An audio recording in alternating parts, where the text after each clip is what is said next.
Halo semuanya, perkenalkan nama saya Robin. Selamat berjumpa lagi di channel saya. Pembahasan kali ini adalah mengenai pemrograman di topik array.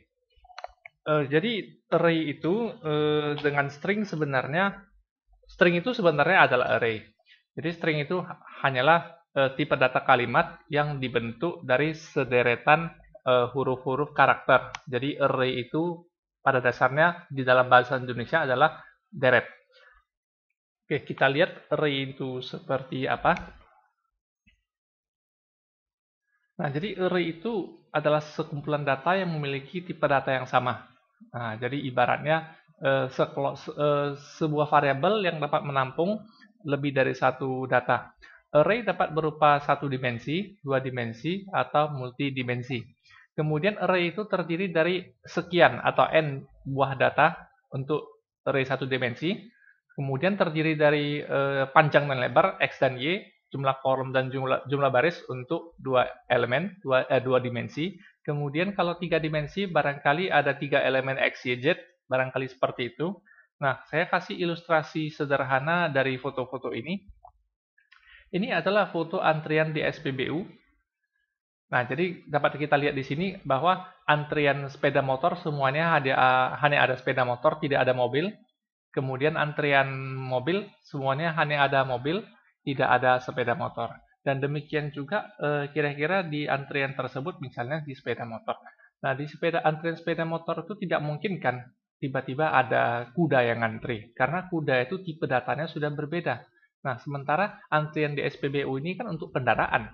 Nah, jadi seperti itu. Jadi array itu satu deretan itu di variabel yang sama, satu deretan itu hanya memiliki tipe data yang sama untuk setiap elemennya. Jadi contohnya seperti ini.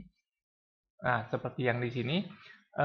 Pada saat yang berbaju merah hitam ini dilayani oleh petugas, nah dia itu adalah elemen ke 0 di sistem komputer kita itu dihitung sebagai elemen ke 0.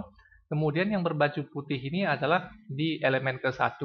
Kemudian yang menggunakan helm merah ini adalah elemen kedua, ketiga, dan seterusnya sampai elemen ke n kurang 1. Jadi ilustrasi array satu dimensi kira-kira seperti ini. Nah, kemudian bagaimana dengan ilustrasi array dua dimensi? Nah, array dua dimensi, barangkali kita melihat antriannya ada berapa. Nah, jadi antrian yang di baris pertama ini adalah ada sekian, misalnya jumlahnya n.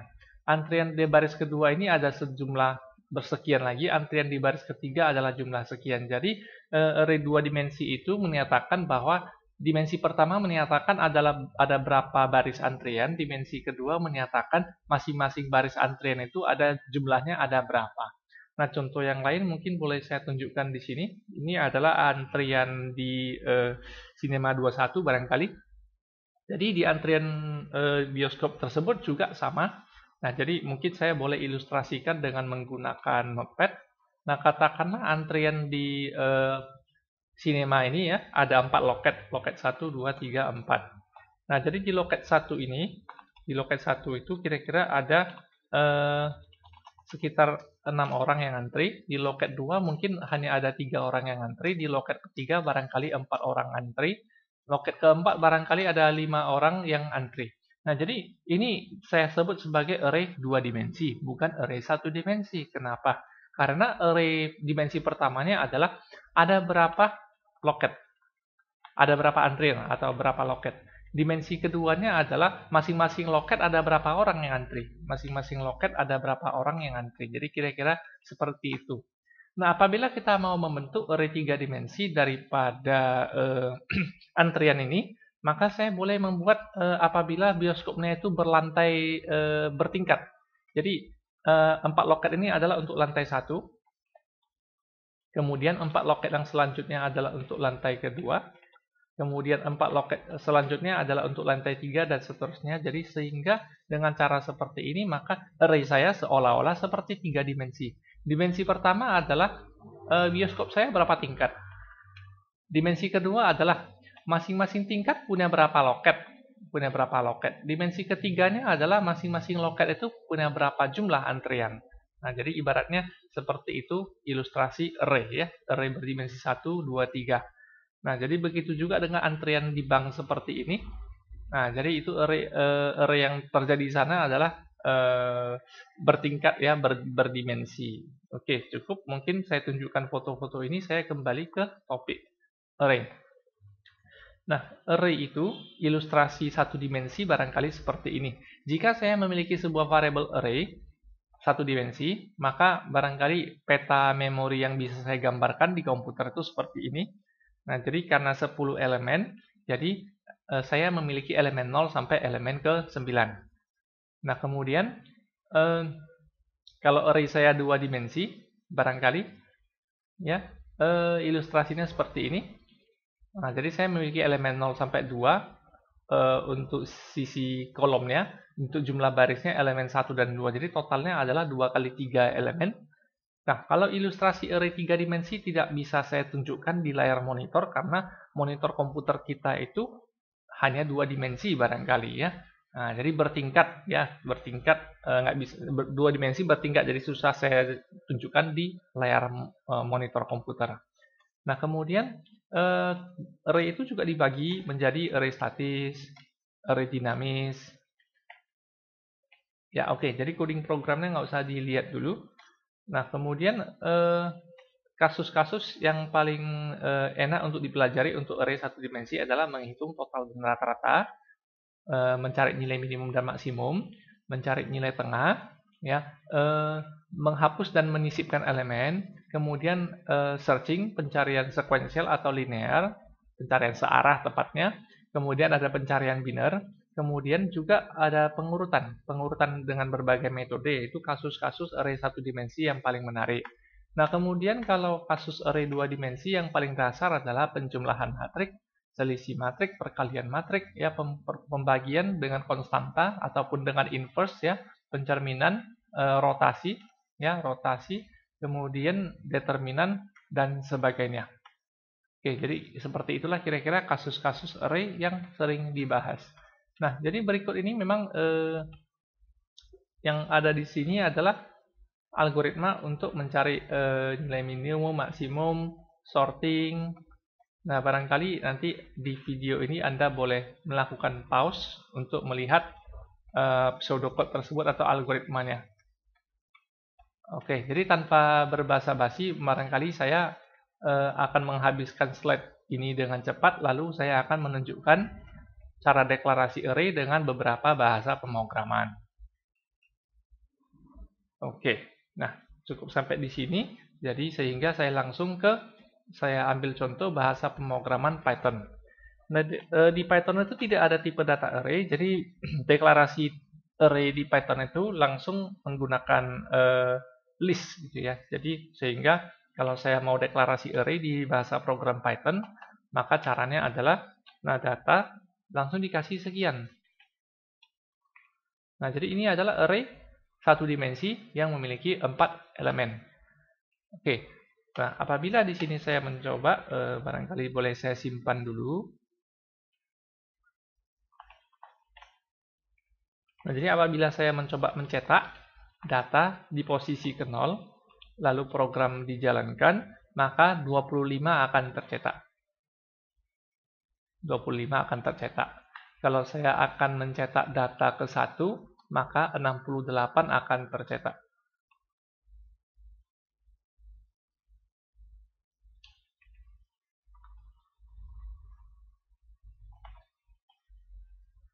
Oke, dan seterusnya. Jika seandainya di sini saya buat cetak data ketiga, maka tetapi sebelumnya saya boleh mengubah data ketiga ya. Saya coba mengubah data ketiga menjadi misalnya 50. Maka apabila program dijalankan, maka data ketiga yang tercetak bukan lagi 47, tetapi menjadi 50 karena isinya sudah diubah. Nah, jadi seperti itu kalau di bahasa program Python. Nah, sekarang saya akan mencoba beralih ke bahasa program C ya.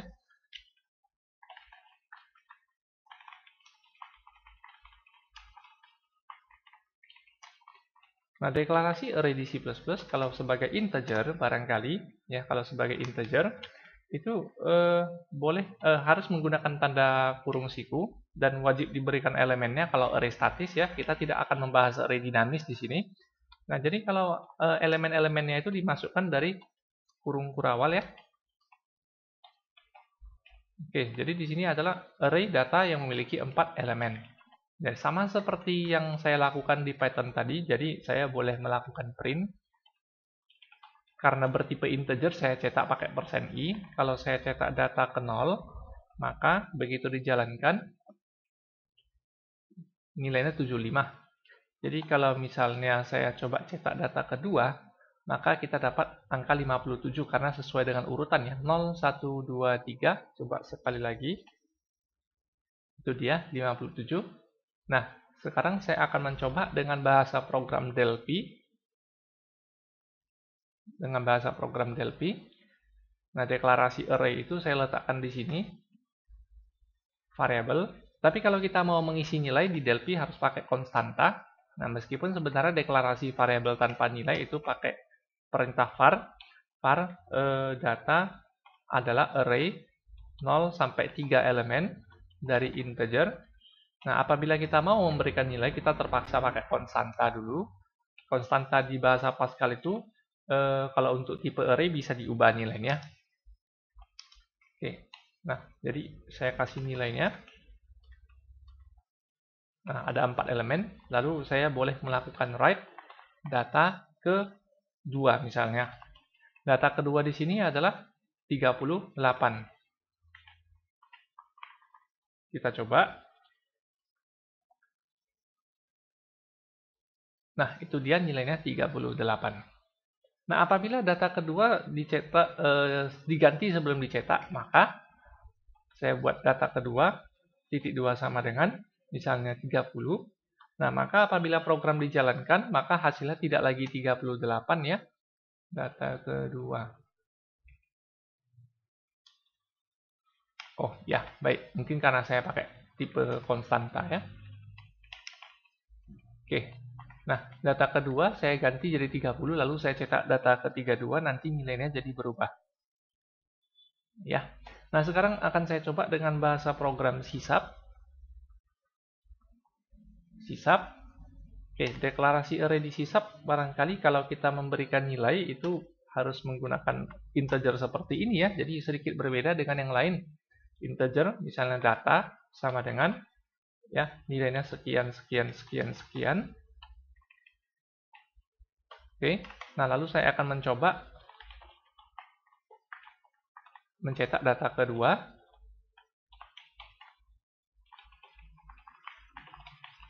Oke. Nah, coba saya jalankan programnya. Barangkali nanti yang keluar adalah nilai 68.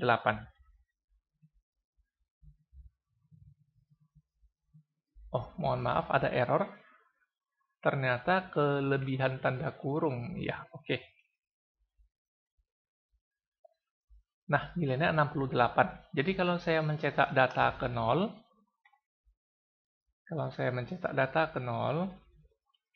oke, maka yang keluar adalah 25 karena di urutan pertama dia. Nah, kemudian apabila data ke 0 ini saya ubah nilainya, apa yang terjadi kira-kira ya? Nah, jadi saya coba mengubah data ke sebelum mencetak data ke 0. Saya ubah menjadi 100 misalnya, atau menjadi 0. Lalu saya jalankan kembali. Maka bukan 25 lagi yang akan tercetak, tetapi 0 karena nilainya sudah saya ganti menjadi 0. Nah, seperti itulah kira-kira penggunaan array, dasar daripada penggunaan array. Nah, selanjutnya saya akan mencoba bagaimana cara membuat array itu datanya itu diacak atau dimasukkan dulu dari keyboard barangkali. Jadi saya akan mencoba ya, bagaimana kalau 4 buah data ini dimasukkan dari keyboard ya. Nah, jadi saya mulai dari Python kembali. Nah, isi datanya sembarangan aja. Sebenarnya ini bukan satu-satunya cara untuk masukkan data di Python, tapi ya nanti takutnya videonya terlalu panjang ya. Oke, nah jadi memasukkan data itu kita punya 4 buah data yaitu 0 sampai 3. Nah, jadi memasukkan data itu kan nggak mungkin saya buat seperti ini ya. Saya cetak pesan bahwa masukkan data ke 0, masukkan data ke 0. Oke. Nah, kemudian Tidak boleh pindah baris. Oke. Nah, kemudian saya ikuti dengan data ke 0 sama dengan input. Nah, jadi kalau saya memiliki 4 data, nah, nggak mungkin juga saya buat seperti ini. Masukkan ke 1,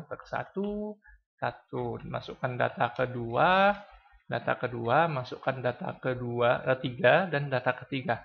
Meskipun hasilnya benar, tapi bukan seperti ini caranya ya. Nah, lalu saya cetak kembali datanya dengan cara print.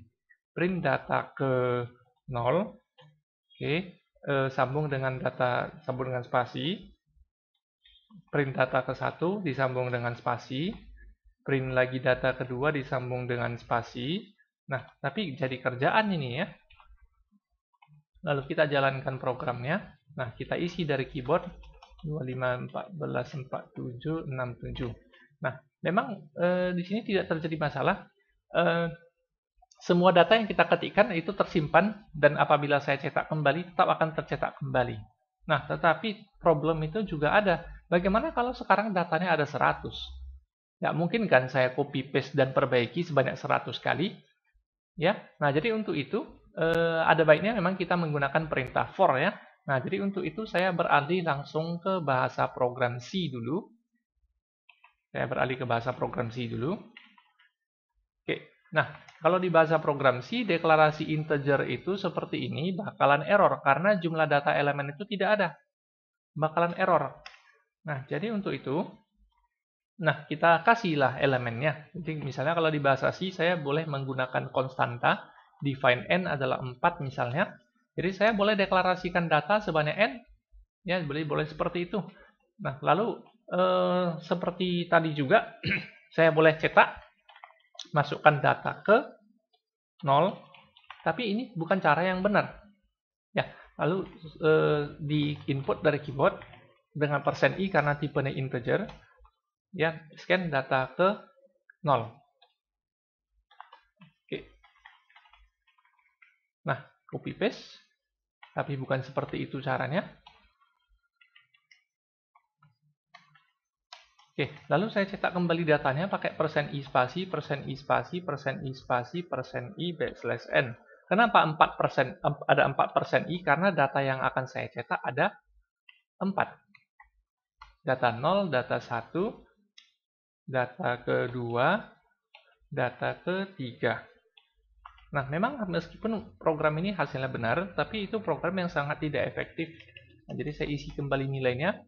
Nah, apapun yang saya ketikkan dari keyboard, nilainya akan tercetak kembali. Nah, tapi tetap saja, ini sangat tidak efektif kalau data saya sekarang berubah jadi 100. Nah, jadi kalau saya jalankan programnya, hanya 4 data yang akan diinput. Kenapa? Karena program saya memang hanya 4 kali menginput data. Jadi seperti itu. Nah, jadi untuk itu, ini kan caranya tidak benar ya. Nah, untuk itu gunakanlah perintah for. Perintah perulangan for. Sehingga for i dimulai dari 0 selama i lebih kecil dari 4. Ya, 0 sampai 3 elemen array-nya. Kalau kita merequest jumlah elemen array 4, maka kita memperoleh 0 sampai 3. Nah, jadi kita ulangi perulangannya dari 0 sampai 3. Lebih kecil dari 4 artinya 3 ya. 4 tidak ikut. I++. Nah, jadi ini yang 8 baris ini cukup kita ulangi 2 baris ini saja. Tetapi yang mengandung angka 0123 diganti menjadi i, mengandung angka 0123 kita ganti menjadi i. Nah, untuk yang print tidak demikian. Ya, karena nilai i itu berubah dan nilai berubah itu mau cetak, jadi sebaiknya pakai format %i. Nah, %i itu harus diikuti dengan variabel i. Jadi sehingga nilai variabel i akan tercetak di %i. Nah, begitu juga dengan cara mencetak yang seperti ini. Jadi cukup kita print satu kali. Cukup kita print data ke i satu kali saja, lalu gunakan perintah for i dimulai dari 0 selama i lebih kecil dari n, i++. Nah, kita akan mencoba. Oke, masukkan data 0, saya isi 1, data 1, data 2, data 3. Nah, data yang saya masukkan akan tercetak kembali. Nah, saya lanjut ke bahasa program Delphi.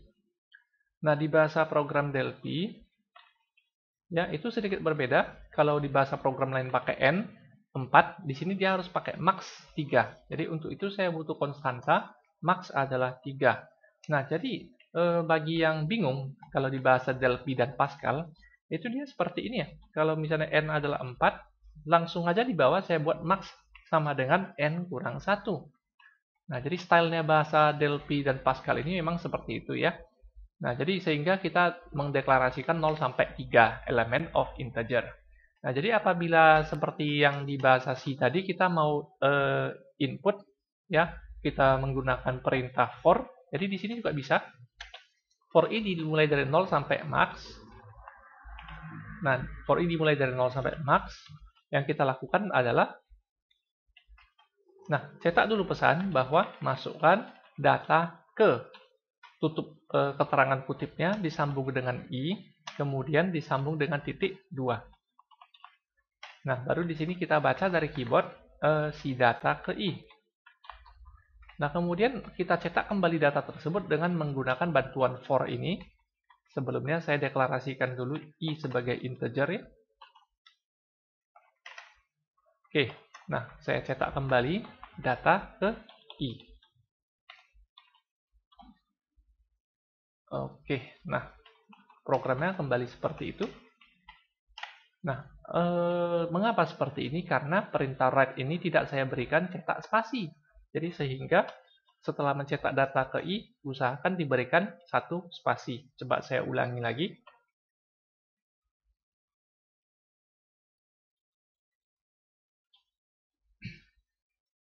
Oke, itulah dia. 54, 32, 14, 95. Jadi apapun yang saya isi dari keyboard itu tersimpan dengan baik di dalam variabel data ya. Nah, yang terakhir akan saya coba dengan bahasa program C#. Oke. Nah, jadi di bahasa program C# deklarasinya tidak semudah bahasa program yang lain. Ya. Nah, kalau seperti ini, maka data itu tidak bisa dipakai karena belum punya jumlah elemen ya. Nah, jadi tidak bisa seperti ini ya. Integer 10 data i di bahasa C# tidak bisa seperti ini. Bahasa C# itu dia harus seperti ini, new integer sebanyak n. Tapi boleh nanti dikasih tahu di sini bahwa ya n itu adalah sebuah konstanta bertipe integer yang nilainya adalah 4 misalnya. Oke. Nah, kita coba. Oke. Kemudian deklarasi juga variabel i ya. Nah, jadi lakukan for i dimulai dari 0 selama i lebih kecil dari n, i++. Nah, yang kita lakukan adalah ya cetak dulu, masukkan data ke, disambung dengan variabel i, disambung dengan keterangan titik 2. Nah, baru console readline. Nah, console readline itu dibaca ke variabel data ke i. Jadi stylenya berbeda. Nah, karena readline menghasilkan tipe data string, data ke i adalah tipe data integer, maka harus ada konversi dengan memanggil int parse. Nah, selanjutnya untuk mencetak kembali saya akan meminjam for ini. Nah, kemudian cara mencetak kembali adalah console readline. Console write data ke i disambung dengan sebuah spasi. Nah, coba saya jalankan.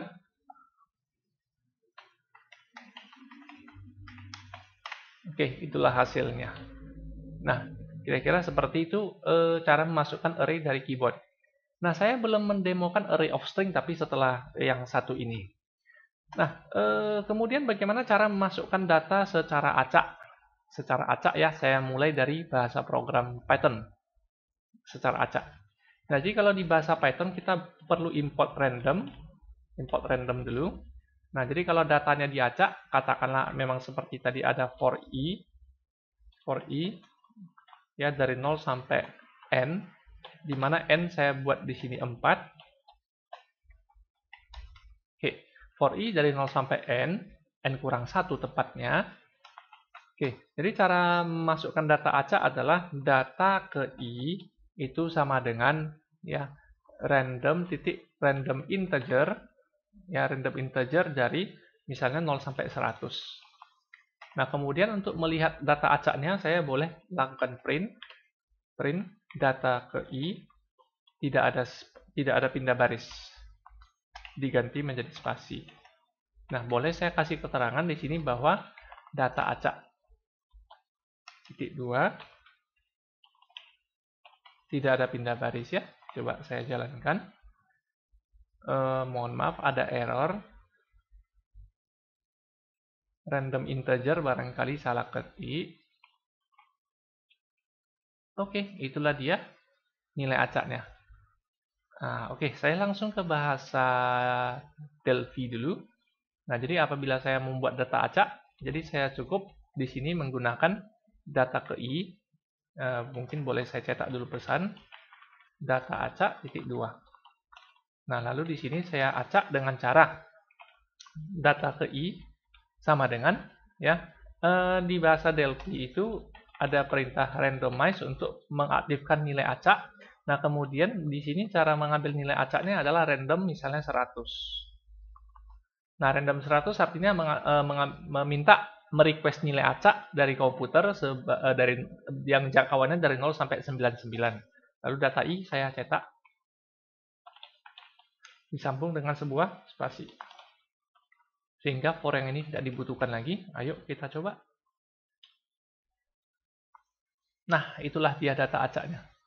Nah, jadi kelebihan kita menggunakan perulangan di sini adalah apabila saya request di sini 100 N-nya, jumlah datanya, maka program yang ada di dalam sini tidak perlu diganggu. Nah, itulah dia data acaknya sebanyak 100 ya. Nah, baik. Saya akan langsung ke bahasa program C. Bahasa program C. Nah, sekarang datanya kita acak juga. Nah, karena saya menggunakan versi Borland C, nah maka mulai dengan randomize juga. Nah, kemudian di sini data ke I itu diacak dengan perintah random 100 misalnya. Nah, lalu data ke I kita cetak. Nah, boleh saya kasih keterangan ya, data acak titik 2. Oke, saya jalankan juga. Nah, mungkin nilai N saya naikkan jadi 10. Oh, mohon maaf ada error. Randomize. Itu harus ada pustaka tambahan yang dipanggil. Nah, itulah dia data acaknya sebanyak 10. Jadi kalau misalnya saya butuh sebanyak 15 atau 20, saya tinggal mengganti nilai N, sehingga program itu tidak akan saya ganggu, tidak perlu saya ganggu. Jadi itulah kegunaan menggunakan variabel N dan perintah for. Jadi sehingga jumlah datanya kita ganti pun programnya tidak berubah. Ya, baik. Nah, yang terakhir untuk demo saya dengan bahasa program C#. Nah, katakanlah saya request jumlah data adalah 10. Oke. Nah, jadi cara mengisi data secara acak adalah, boleh saya cetak pesan dulu, data acak. Nah, jadi data ke I ini diganti menjadi data ke I sama dengan, kalau di C#, saya lupa satu hal, deklarasikan dulu random sebagai misalnya variabel acak sama dengan new random. Nah, setelah itu cara mengacak adalah memanggil variabel acak titik ya next. Nah, acak next artinya acak integer selanjutnya ya. Lalu data ke I akan saya cetak disambung dengan sebuah spasi. Oke, baik, coba saya jalankan. Ya. Wah, besar kali nilainya ya. Nah, barangkali next ini boleh saya kasih jangkauan misalnya 100, next 100. Nah, jadi sehingga nilai acaknya itu ada di jangkauan 0 sampai 99. Jadi demikianlah presentasi saya di channel ini. Sekian dan terima kasih, semoga bermanfaat.